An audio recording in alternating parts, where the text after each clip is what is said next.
วันที่ 6 กรกฎาคม 2026 นี้คณะนายทหารหนุ่มกองทัพประชาชนลาวและคณะนายทหารหนุ่มกองทัพสาธารณรัฐสังคมนิยมเวียดนามได้เข้าวางกระตาดอกไม้และทัศนศึกษาอยู่หอพิพิธภัณฑ์ไก่สอนพรหมวิหารซึ่งฝ่ายลาวนำโดยสหายพันเอกหงทองศรีสานนท์หัวหน้าห้องการสาวหนุ่มกองทัพประชาชนลาวพร้อมคณะฝ่ายเวียดนามนำโดยสหายห้อยเอกพิเศษเลฮาวหัวหน้าห้องการสาวหนุ่มกองทัพสาธารณรัฐสังคมนิยมเวียดนามพร้อมคณะพิธีวางกระตาดอกไม้ได้จัดขึ้นอยู่ต่อหน้ารูปปั้นโลประธานไก่สอนพรหมวิหารผู้นำที่แสนเคารพรักของปวงชนลาวทางชาติและเป็นเพื่อนมิตรที่ยิ่งใหญ่สนิทสนมของประชาชนเวียดนาม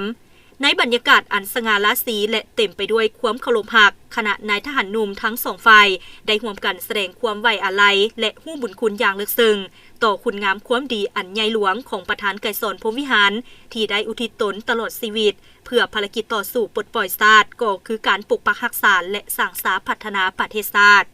หลังจากสำเร็จพิธีวางกระตาดอกไม้คณะนายทหารหนุ่มทั้งสองกองทัพได้เข้าเยี่ยมชมและทัศนศึกษาภายในหอพิพิธภัณฑ์โดยได้รับฟังการบรรยายเกี่ยวกับประวัติความเป็นมา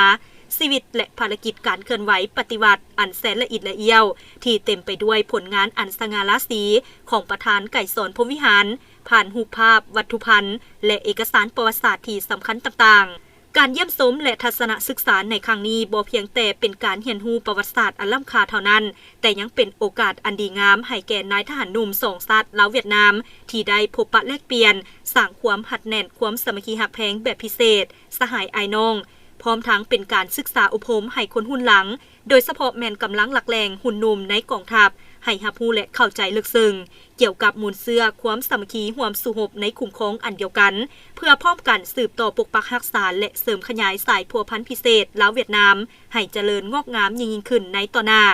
และในเวลาเดียวกันคณะนายทหารหนุ่มทั้งสองกองทัพก็ได้เดินทางไปเที่ยวชมวัดเสียงควรสวนประติมากรรมพระพุทธรูปหินแกะสลักตื่มอีก